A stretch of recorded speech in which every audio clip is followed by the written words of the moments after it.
Good morning students. So today we are discussing about the DNA, है ना।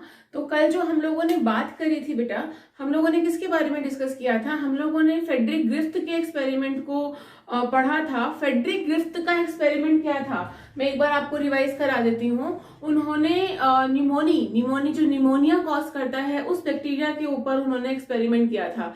तो उन्होंने क्या करा था, उन्होंने यहाँ पे स्ट्रेन जो लिए थे, उस स्ट्रेन के अंदर एक जो स्ट्रेन था वो विरुलेंट स्ट्रेन था। ठीक है, विरुलेंट का मतलब क्या होता है, कल मैंने आप लोगों को बताया था कि जो विरुलेंट स्ट्रेन जो वो स्ट्रेन होता है जो कि आगे जाके डिजीज कॉज करता है। क्लियर? तो यहाँ पे उन्होंने एक तो आर स्ट्रेन लिया और एक एस स्ट्रेन लिया था।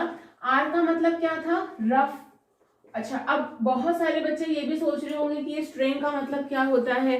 बेटा बहुत सारी स्पीशीज होती हैं, आप लोगों को पता है कि एनिमल्स हैं, प्लांट्स हैं, चाहे बैक्टीरिया हैं, सबके अंदर बहुत सारी स्पीशीज होती हैं। लेकिन जब भी हम किसी भी डिजीज कॉजिंग बैक्टीरिया या फिर डिजीज कॉजिंग वायरस के बारे में अगर हम बात करते हैं तो हम उसकी स्पीशीज ना बोल के उसको हम स्ट्रेन बोलते हैं। उसका रीजन ये है क्योंकि स्पीशीज के अंदर म्यूटेशन जो होता है वो स्टेबल रहता है।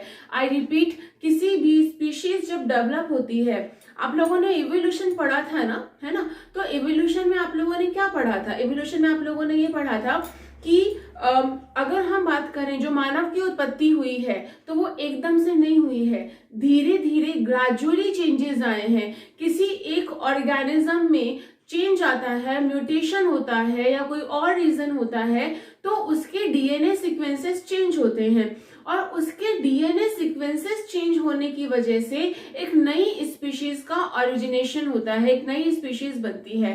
क्वेश्चन यहाँ पे ये अराइज होता है कि हम लोग यूजुअली एक ही चीज बोलते हैं ना कि हमारी उत्पत्ति कहाँ से हुई है। हम लोग ये बोलते हैं कि हाँ साहब, हम तो है ना मंकी के जो मंकीज है वो हमारे एंसेस्टर हैं। तो फिर मंकी अभी भी क्यों है भाई? अगर मंकी हमारे एंसेस्टर हैं तो हम कहाँ से डेवलप हो गए और मंकी अभी तक स्टिल यहाँ पे क्यों है? उसका एक बहुत सिंपल सा रीजन है बेटा, इसी चीज को हम स्पेसिएशन बोलते हैं। स्पेसिएशन का मतलब होता है किसी भी एक प्रजाति में से नई प्रजाति का डेवलप होना, कि किसी भी एक स्पीशीज में से दूसरी स्पीशीज का डेवलप होना ही क्या कहलाता है? स्पेसिएशन कहलाता है। ठीक है, तो यहाँ पे अगर हम बात करें कि जो निमोनिया कॉजिंग बैक्टीरिया है उसके दो स्ट्रेन्स हैं, मैंने बताया ना स्ट्रेन्स हैं। ठीक है, तो ये जो स्ट्रेन है, पहला जो है वो है रफ स्ट्रेन और दूसरा कौन सा था? Smooth strain. ठीक है, तो इसमें से डिजीज कॉजिंग कौन सा आपको याद होगा? मैंने कहा था कि जो रफ वाला है वो कौन सा है जो डिजीज कॉज करता है, जबकि स्मूथ जो है वो डिजीज कॉज नहीं करता। ठीक है, फिर आपको याद है कि मैंने कल की वीडियो में आप लोगों को बताया था कि जब हमने किसी भी एक माउस को हमने जब रफ स्ट्रेन डाला तो वो मर गया, स्मूथ डाला तो वो जिंदा रहा।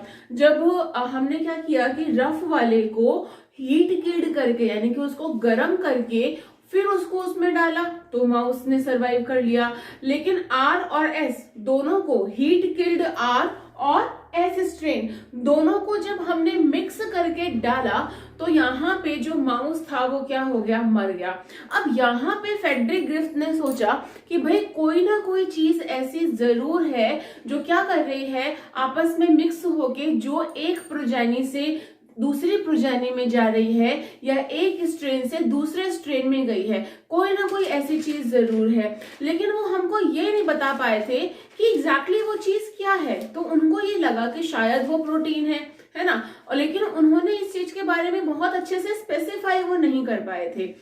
एक्चुअली आप लोगों को मैंने बताई थी ये चीज कि जब भी हम कोई एक्सपेरिमेंट करते हैं, ठीक है, तो जब भी का हम कोई भी एक नया एक्सपेरिमेंट करते हैं तो उस एक्सपेरिमेंट के अंदर पहला काम तो होता है कि हमने एक्सपेरिमेंट दिए, दूसरा होता है हमने ऑब्जर्वेशन दिए और तीसरा आता है कंक्लूजन। तो जो भी हम कंक्लूजन देते हैं वो कई बार तो प्रैक्टिकली हमारे सामने आता है और कोई भी जो थ्योरी होती है वो कई बार बेटा अजम्पशन बेस्ड थ्योरीज होती हैं कि ऐसा हुआ होगा तो ऐसा हो सकता है।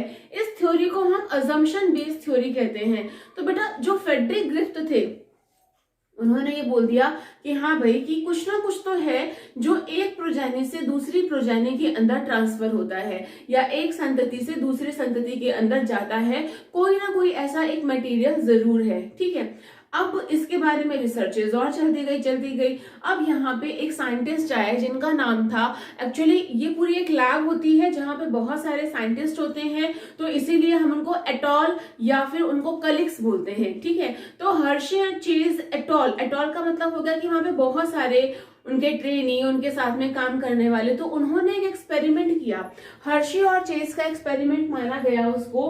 तो अब यहाँ पे क्या था कि भाई डीएनए कैरी कर रहा है इंफॉर्मेशन कि प्रोटीन कैरी कर रहा है इंफॉर्मेशन। साइंटिस्ट लोग 1950 के अंदर ये मानते थे कि जो इंफॉर्मेशन जो है वो कौन कैरी कर रहा है, प्रोटीन कैरी कर रहा है, क्योंकि प्रोटीन बेटा हमारी बॉडी की हर एक चीज में जरूरी है, हर एक चीज में जरूरी है। ठीक है, जैसे कि सेल मेम्ब्रेन है तो उसके अंदर क्या चाहिए, प्रोटीन चाहिए। अगर कोई एंजाइम बना तो उसमें क्या चाहिए, प्रोटीन चाहिए। कोई हार्मोन बना तो भी वो प्रोटीन ही है। अगर न्यूरो हार्मोन्स बने तो भी वो प्रोटीन ही है। अगर न्यूरोट्रांसमीटर बने तो भी वो प्रोटीन ही है। तो इस बिना पे उन लोगों ने ये सोचा कि जो भी एक करियर है, एक प्रोजेनी से दूसरी प्रोजेनी का जो करियर है वो कौन है, वो प्रोटीन है। तब उस टाइम पे 1950 के अंदर, 1950 के अंदर बैक्टीरियोफेज के बारे में बताया गया। इसके बारे में बताया गया, बैक्टीरियोफेज के बारे में बताया गया। अब ये बैक्टीरियोफेज क्या है, ठीक है, आप लोगों ने पढ़ा है इसके बारे में, इन शॉर्ट में मैं आपको रिवाइज करा देती हूँ। Bacteriophage is a kind of a virus. ठीक है, बैक्टीरियोफेज एक वायरस है जो किसके ऊपर अटैक करता है, जो कि बैक्टीरिया के ऊपर अटैक करता है।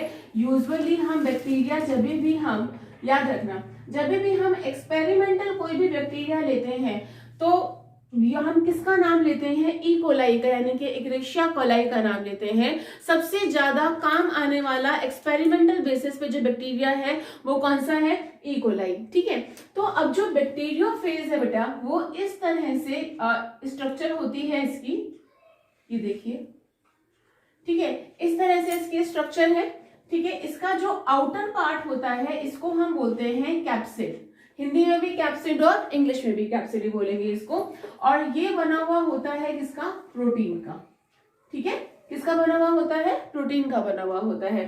अब यहाँ पे इसके अंदर डीएनए प्रेजेंट होता है, या तो डीएनए होगा या फिर आरएनए। ठीक है, आई रिपीट, किसी भी बैक्टीरिया किसी भी वायरस के अंदर या तो डीएनए होगा या आरएनए होगा, दोनों चीजें नहीं होंगी क्योंकि वो वायरस है। वायरस में हमारी बॉडी के बाहर तो एक कैपेबिलिटी होती है कि वो कैसा रहेगा, नॉन लिविंग, लेकिन जैसे ही हमारी बॉडी में आएगा तो वो कैसा हो जाएगा, लिविंग। उसकी खुद की कोई सेल नहीं है, उसकी खुद की कोई मैकेनिज्म नहीं है, that is only carry a kind of a virus, that is only carry a kind of a DNA और आरएनए। और वो भी जरूरी नहीं है कि वो डबल स्ट्रैंडेड हो, वो भी कैसा हो सकता है, सिंगल स्ट्रैंडेड भी हो सकता है। ठीक है, तो जो बैक्टीरियोफेज जो होता है किसी भी इकोलाई की सरफेस के ऊपर आके अटैच हो जाता है, हो गया अटैच, और यहाँ पे पेनिट्रेशन करता है, इसको डीनेचर करता है सेल वॉल को, और अपना डीएनए इसके अंदर डाल देता है। ठीक है, इसने अपना डीएनए डाल दिया और इसका डीएनए क्या करता है, नेक्स्ट इसके अंदर अगर हम देखें तो इसका डीएनए रेप्लिकेशन करेगा, अपनी बहुत सारी कॉपीज बना लेगा, और यहाँ पे बहुत सारे क्या बन जाते हैं बेटा, कैप्सिड बन जाते हैं, यानी कि उसके खोल बन जाते हैं, आवरण बन जाते हैं।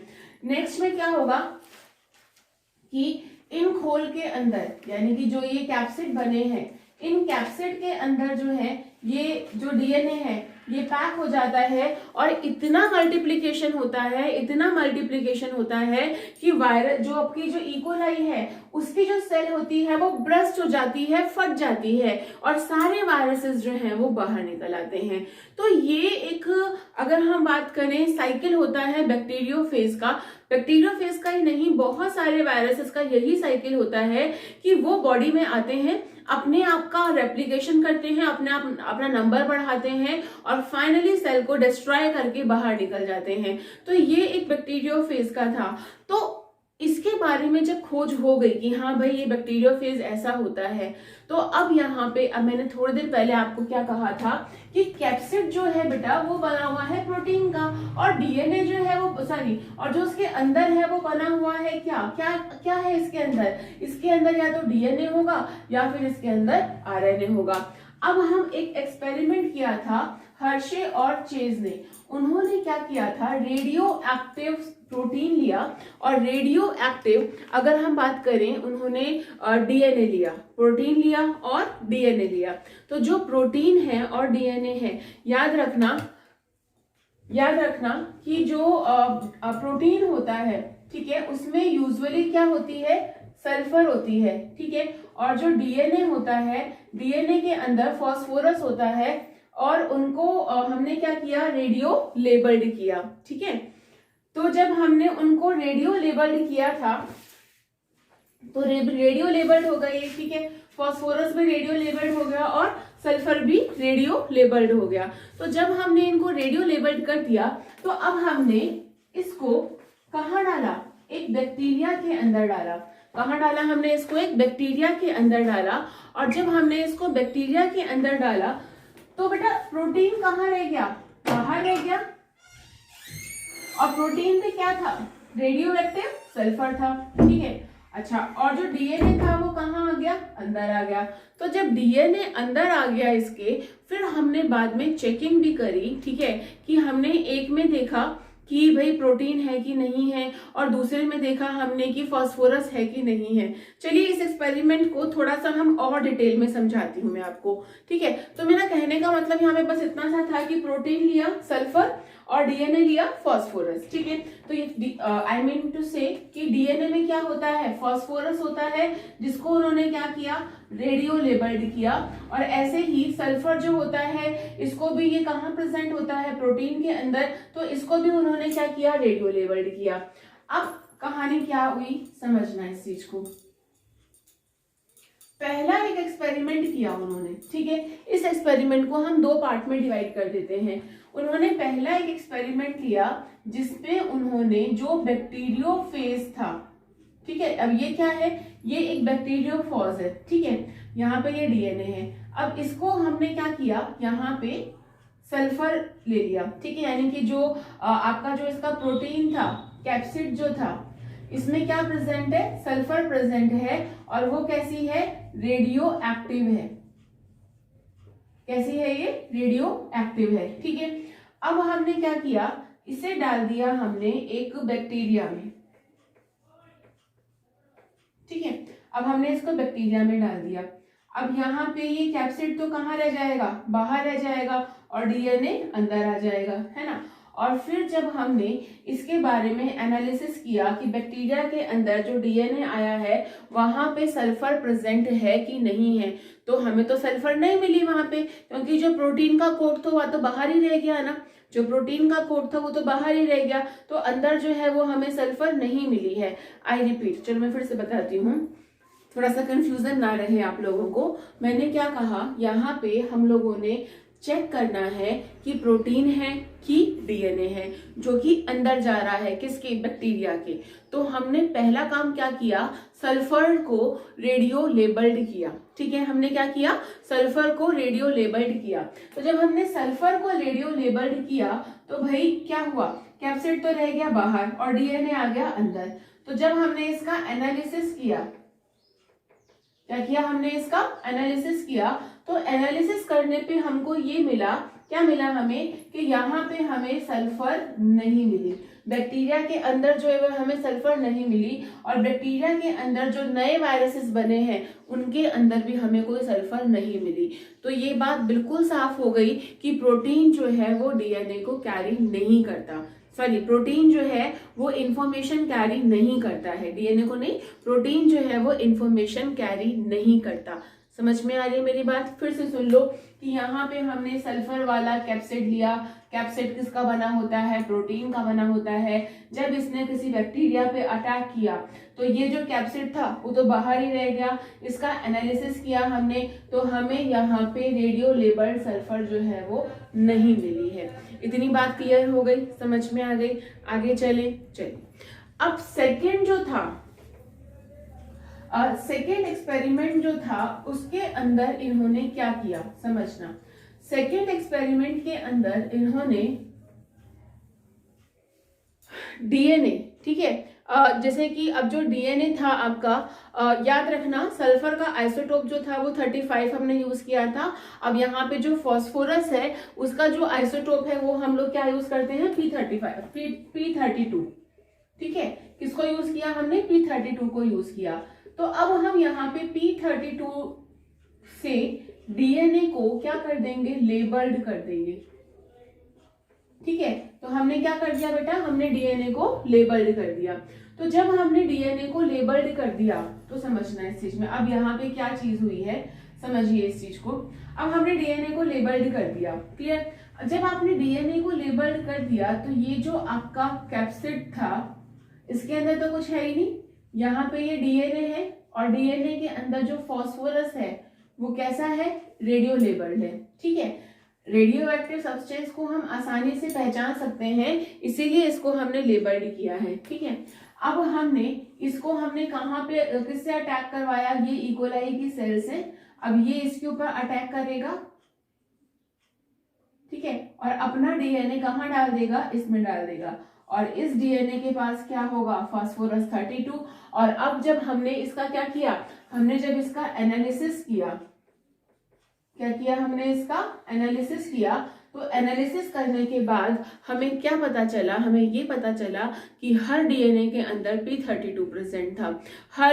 अगर हम बात करें कि ये चीज सेल के अंदर आ गई, कहाँ आ गई, सेल के अंदर आ गई, तो इसी चीज को अगर हम बात करें, हमने नाम दिया कि ये चीज क्या कहलाएगी, ये चीज कहलाएगी कि हाँ, एनालिसिस करने के बाद हमको पता चला कि भाई जो करियर है यानी कि जो इंफॉर्मेशन जाती है वो किससे जाती है, वो डीएनए से जाती है। तो हर्शे एंड चेज ने, ठीक है, हर्शे एंड चेज ने जब इसका सेंट्रीफ्यूज किया और उनको पता चला कि इसके अंदर क्या था, P32 इसके अंदर प्रेजेंट था, ठीक है। यानी कि इसके अंदर जो इनका जो एक वेस्ट जो था, जो सुपरनेटेंट और इनका जो प्रेसिपिटेट था, उसके अंदर उनको क्या मिला, यहाँ पे उनको जब डीएनए को एक्सट्रैक्ट करते हैं बेटा तो एक मशीन यूज करते हैं, तो वहां पे डीएनए जो होता है थोड़ा हैवी होता है और नीचे की तरफ हमें एक प्रेसिपिटेट की फॉर्म में नजर आता है। और वो डीएनए जो था उसमें क्या मिला उनको, P32 मिला।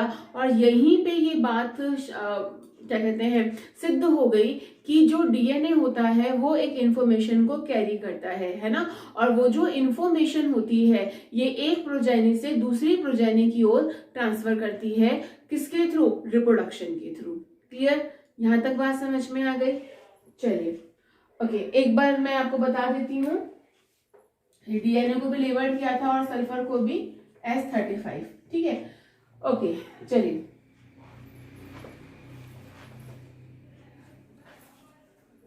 यस, तो आप लोगों ने इसको अच्छे से पढ़ लिया होगा। कोई भी प्रॉब्लम हो तो आप लोग मुझे मैसेज कर सकते हैं, कमेंट कर सकते हैं, ठीक है। तो जो भी प्रॉब्लम हो आप बताइएगा जरूर। Thank you so much for watching.